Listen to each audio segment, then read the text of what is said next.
राधे राधे भक्तों, हमारे YouTube channel भक्ति ज्ञान में आपका बहुत बहुत स्वागत है। भक्तों, आज मैं आपको गोवर्धन की महिमा का वर्णन एंड उनके महामहित्व का वर्णन करूंगी। एक समय एक इत्र संतों ने जब ऋषि गर्गाचार्य जी से श्री गोवर्धन महाराज की उत्पत्ति और महामहित्व को जानना चाहा तो भगवान श्री श्याम सुंदर एवं गिरिराज जी महाराज का स्मरण करके उनकी आंखों में प्रेमाश्रु भर आए। उसके बाद उन्होंने कहा, हे भक्तों, श्री गोवर्धन महाराज की महिमा का वर्णन करने का अवसर देकर आप लोगों ने मेरे ऊपर बड़ा उपकार किया है। आप लोग ध्यान पूर्वक सुनिए। हे भक्तों, भारत खंड के पश्चिम की ओर एक सालमली नामक द्वीप है। उस द्वीप में पर्वतराज द्रोणाचल उपस्थित है। उन्हीं द्रोणाचल की पत्नी के गर्भ से श्री गोवर्धन का जन्म हुआ था। एक समय जब श्री गोवर्धन महाराज बालक ही थे, तब एक दिन पुलस्त मुनि द्रोणाचल के घर जा पहुँचे। पर्वतराज और उसकी पत्नी ने साष्टक दंडवत प्रणाम करके उनका यथोचित सम्मान किया। उन्होंने अपने पुत्र श्री गोवर्धन को श्री ऋषि के चरणों में डालकर आशीर्वाद देने को कहा। श्री गोवर्धन के सुंदर स्वरूप को देखकर पुलस्त मुनि अत्यंत प्रसन्न हुए और द्रोणाचल से इस प्रकार कहने लगे, हे पर्वतराज, तुम्हारा पुत्र सब प्रकार से सद्गुणी और बड़ा यशस्वी होगा।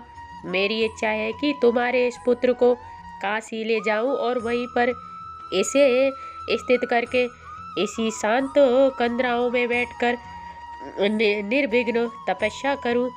ऋषि के वचन सुनकर द्रोणाचल और उसकी पत्नी अपने पुत्र के वियोग की आकांक्षा से मन ही मन दुखी हुए, परंतु ऋषि क्रुद्ध होकर साफ न दे बैठे।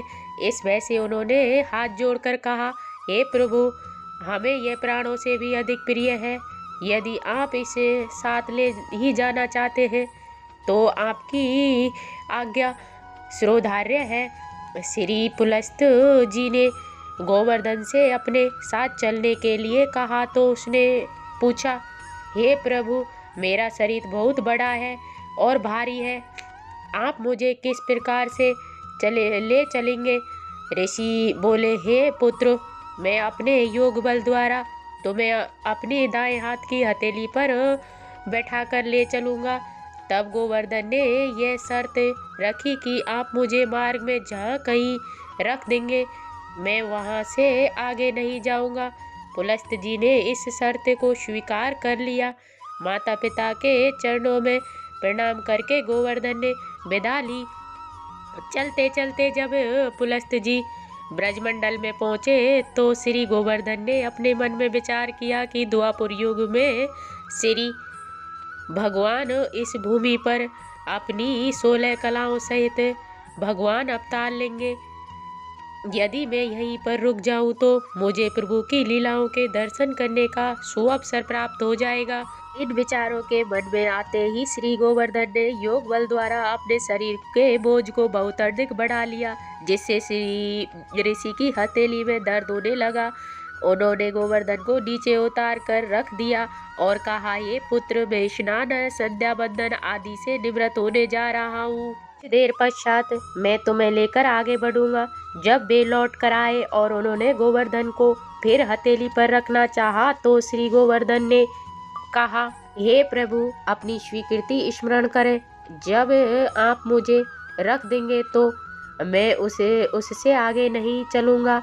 गोवर्धन से यह सुनकर पुलस्त मुनि ने अत्यंत क्रुद्ध होकर श्राप देते हुए कहा, हे गिरिपुत्र, तूने मेरा मनोरथ पूर्ण नहीं होने दिया, अतः मैं तुम्हें श्राप देता हूँ कि तू प्रतिदिन तिल तिल भर घटता रहे।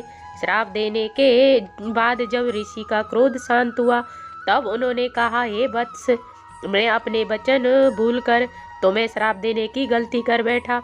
मेरा दिया हुआ श्राप तो व्यर्थ नहीं किया हो सकता, परंतु द्वापर में जब प्रभु भगवान श्री कृष्ण इस ब्रजमंडल में अवतार लेंगे तब वे स्वयं तेरी पूजा करेंगे, तुम्हें सम्मान देंगे। कलयुग में तेरी महिमा बढ़ेगी और जो स्त्री पुरुष तेरे दर्शन करेंगे, पूजा परिक्रमा करेंगे, उनके सभी पाप दूर होंगे। यह कहकर श्री पुलस्त जी तपस्या करने हेतु काशी को चले गए। श्री गर्गाचार्य ने कहा, हे भक्तों, श्री गोवर्धन महाराज की उत्पत्ति का यही वृतांत है। अब इसका महात्म्य सुनिए। एक बार उत्तराखंड की यात्रा करके लौटा हुआ एक ब्राह्मण ब्रजमंडल में होकर दक्षिण दिशा में सेतुबंद रामेश्वरम के दर्शन करने के लिए जा रहा था। जब ब्राह्मण श्री गिरिराज जी गोवर्धन की तलहटी में पहुंचा तो वहां की प्राकृतिक सुंदरता और शोभा को देखकर उसका मन अत्यंत मुग्ध हुआ और वहां घूमने लगा। तभी अचानक कहीं से एक आंधी का झोंका आ गया और उसकी दोनों आंखें बंद हो गई। कुछ देर के पश्चात जब उसकी आंखें खुली तो उसके सामने पर्वत के समान विशाल भयंकर राक्षस खड़ा हुआ था। उसके शरीर के ऊपर बड़े बड़े बाल इस प्रकार खड़े हुए थे जैसे कि किसी पर्वत की चोटी पर वृक्ष खड़े हो। उसके विशाल दांत, मोटे होठ, गुफा के समान मुख और डरावनी सूरत को देखकर ब्राह्मण अत्यंत भयभीत हुआ। उस दैत्य से बचने का कोई उपाय न देखकर ब्राह्मण ने सहसा करके एक विशाल खंड को उठाकर राक्षस के सिर पर दे मारा। उस पत्थर के लगते ही एक चमत्कार पूर्ण घटना घटित हुई। वह भयंकर राक्षस तो न जाने कहाँ लुप्त हो गया और उसके स्थान पर एक देव पुरुष हाथ जोड़कर और मस्तक झुकाए आ खड़ा हुआ। ब्राह्मण ने पूछा, तुम कौन हो और वह राक्षस कहाँ चला गया? तब उस देव पुरुष ने कहा, हे प्रभु, मैं एक गंधर्व हूँ। एक मुनि के श्राप से मुझे राक्षस योनि प्राप्त हुई थी। देव ऋषि नारद ने मुझे कृपा करके यह बताया था कि गोवर्धन पर्वत का शिलाखंड तेरे शरीर पर कोई मारेगा तो इस योनि से छुटकारा मिल जाएगा। अपवित्र शरीर होने के कारण मैं स्वयं श्री गिरिराज जी का स्पर्श नहीं कर सकता, अतः सदैव इसी प्रतीक्षा में रहता था कि कोई महाजन पुरुष मेरे शरीर पर श्री गिरिराज जी के शिलाखंड को स्पर्श करा दे। आज आपने कृपा करके मुझे राक्षस योनि से उबार दिया। यह कहकर गंधर्व उस ब्राह्मण को प्रणाम करके गंधर्व लोक को चला गया। ब्राह्मण श्री गोवर्धन जी का पूजन करने के बाद अपने गंतव्य स्थान की ओर चल पड़ा। हे श्रद्धालुओं, श्री गिरिराज जी की महिमा ऐसी ही अनंत अपार सुख देने वाली और भक्तों के सभी पापों को नष्ट करने वाली है। कलयुग में श्री गोवर्धन महाराज ही प्रत्यक्ष देवता हैं जो भगवान के द्वारा पूजित हैं।